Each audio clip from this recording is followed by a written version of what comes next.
வணக்கம் நண்பர்களே. இந்த வீடியோ பதிவில் இறைவனின் அருள் பெற்ற ஒருவனுக்கு இறைவன் கொடுக்க நினைப்பதை யாராலும் தடுக்க முடியாது என்பதை உணர்த்தும் ஒரு சிறிய கதை ஒன்றை பார்க்கலாம்.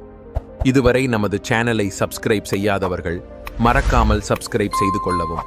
வாருங்கள் கதைக்குச் செல்லலாம். ஒரு நாட்டின் அரசன் தன் நாட்டு மக்களின் நிலைமைகளைப் பற்றியும் நாட்டு நடப்புகளைப் பற்றியும் அறிந்து கொள்வதற்காக மாறு வேடமிட்டு நகர்வலம் சென்றான். அப்போது ஒரு வீதியின் வழியே சென்று கொண்டிருந்தபோது 2 பிச்சைக்காரர்கள் பிச்சை எடுத்துக் கொண்டிருந்தார்கள்.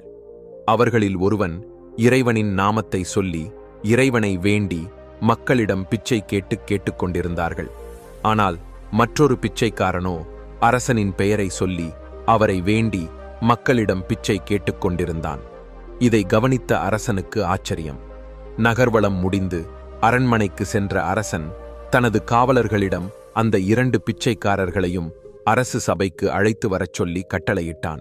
காவலர்களும் அந்த 2 பிச்சைக்காரர்களை அரசு சபைக்கு அழைத்து வந்தார்கள். அப்போது அரசன் அவர்களிடம், நான் இன்று காலையில் உங்கள் இருவரையும் அந்த தெருவில் நின்று பிச்சை எடுத்துக் கொண்டிருப்பதை பார்த்தேன். ஒருவர் கடவுள் நாமத்தை சொல்லி அவரை வேண்டி பிச்சை எடுத்தீர்கள். இன்னொருவரோ அரசனாகிய எனது பெயரை சொல்லி என்னை வேண்டி பிச்சை எடுத்தீர்கள். இதற்கு என்ன காரணம் என்று கேட்டான் அரசன். அதற்கு ஒருவன் சொன்னான், அரசே, எனக்கு கடவுள் மீது மிகுந்த நம்பிக்கை உண்டு. இந்த உலகத்தையே படைத்து காப்பவன் இறைவன்தான். இந்த உலகத்தில் உள்ள ஒவ்வொரு உயிர்களும் இன்பமாக வாழ வேண்டுமென்றால் இறைவன் அவனால் மட்டுமே முடியும். பிச்சை எடுத்துக்கொண்டிருக்கும் நானும் வசதி வாய்ப்புகளுடன் செல்வந்தனாக வாழ வேண்டுமென்றால் இறைவன் அருள் இருந்தால் மட்டுமே அது முடியும். அதனால்தான் நான் இறைவன் நாமத்தை சொல்லி பிச்சை கேட்கிறேன் என்றான். பிறகு மற்றொரு பிச்சைக்காரன் சொன்னான், அரசே, இறைவன் எங்கே இருக்கிறான், எப்படி இருப்பான் என்பதே எனக்கு தெரியாது. இறைவன் கண்களுக்கு தெரிவதில்லை. அப்படி இருக்க அவனால் எப்படி மற்றவர்களுக்கு உதவ முடியும்? ஆனால் அரசரோ நம் கண்களுக்கு தெரிபவர், செல்வச் செழிப்பு மிக்கவர். அரசன் நினைத்தால் யாருக்கு வேண்டுமானாலும் உதவி செய்யலாம், யாரையும் பணக்காரனாக்கிவிடலாம். அதனால்தான் நான் அரசனின் பெயரை சொல்லி பிச்சை கேட்கிறேன் என்றான். 2 பிச்சைக்காரர்களின் கருத்துக்களையும் கேட்ட அரசன், சரி, நீங்கள் கிளம்பலாம் என்று அவர்களை அனுப்பி வைத்துவிட்டு அரச சபையில் அமர்ந்திருந்த தனது குருநாதரிடம் கேட்டார்.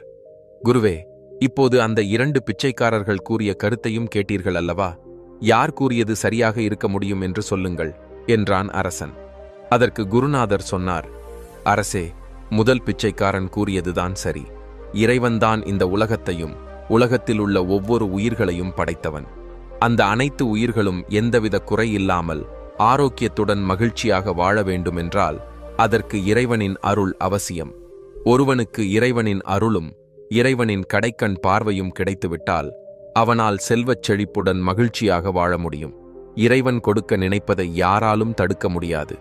ஏன், உங்களைப் போன்ற அரசர்களுக்கே பதவியையும் செல்வச் செழிப்பையும் கொடுத்தது இறைவன்தானே. அவருடைய அருள் இல்லாமல் உங்களால் அரசப் பதவியில் உட்காரத்தான் முடியுமா என்றார் குருநாதர்.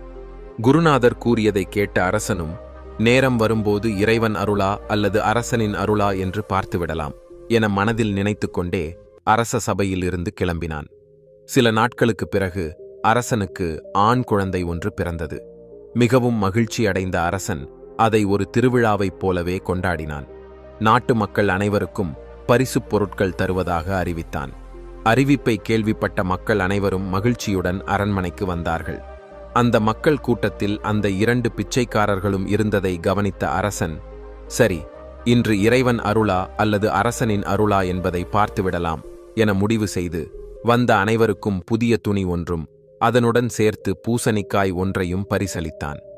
அரசருடைய பெயரை சொல்லி பிச்சை எடுக்கும் அந்த பிச்சைக்காரனுக்கு மட்டும் பூசணிக்காயிற்குள் தங்கம், வைரம், நகைகளை மறைத்து வைத்து பரிசளித்தான். கடவுளின் நாமத்தை சொல்லி பிச்சை எடுத்தவனுக்கு மற்ற அனைவரையும் போலவே துணியும் பூசணிக்காயும் மட்டும் பரிசளித்தான். சில நாட்களும் ஓடியது. அன்று அரசன் ராஜவீதியில் சென்று கொண்டிருந்தான்.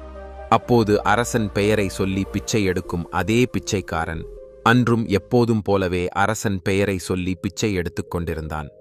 அதை பார்த்த அரசன் அதிர்ந்து போனான்.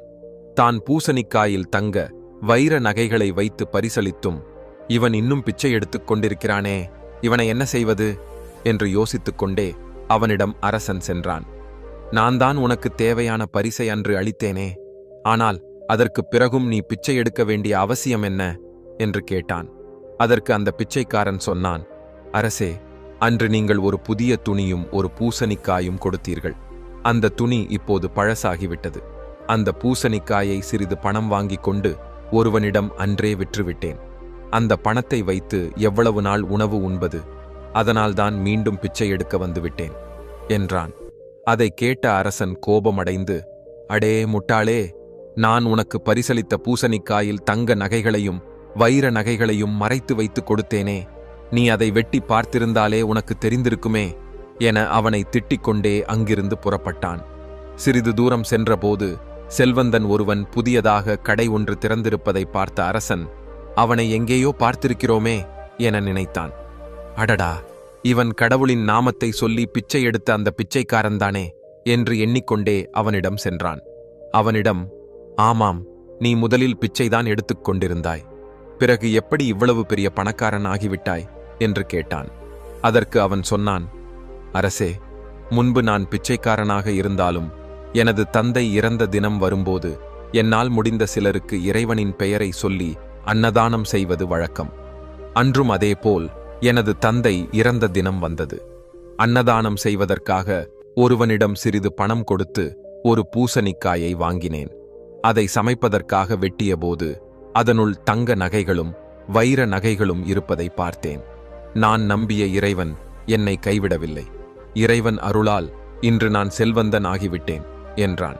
இதைக் கேட்டு ஆச்சரியமடைந்த அரசன், இறைவன் அருளா, அரசனின் அருளா என பார்த்துவிடலாம் என ஆணவத்தில் இருந்த என்னை வைத்தே இந்த பிச்சைக்காரனை பணக்காரனாக்கி விட்டாரே இறைவன் என்று எண்ணி தனது தவறை உணர்ந்து வருந்தினான். இந்த கதையில் வரும் அரசனைப் போல சிலர், நான் தான் அவர்களை காப்பாற்றினேன், நான் தான் இவர்களுக்கு உதவி செய்கிறேன், என்னால் மட்டுமே அவர்களை காப்பாற்ற முடியும், என் உதவி இல்லாமல் அவர்களால் ஒன்றும் செய்ய முடியாது என அனைத்திற்கும் நான் நான் என்று பெருமைப்பட்டு கர்வம் கொள்கிறார்கள். ஆனால் அவர்களை பிறருக்கு உதவி செய்யும் அளவுக்கு வசதி வாய்ப்புகளையும் உடல் ஆரோக்கியத்தையும் கொடுத்தது இறைவன்தான் அல்லது அவர்களை சுற்றியுள்ள சூழ்நிலைதான் என்பதை சிலர் மறந்துவிடுகிறார்கள்.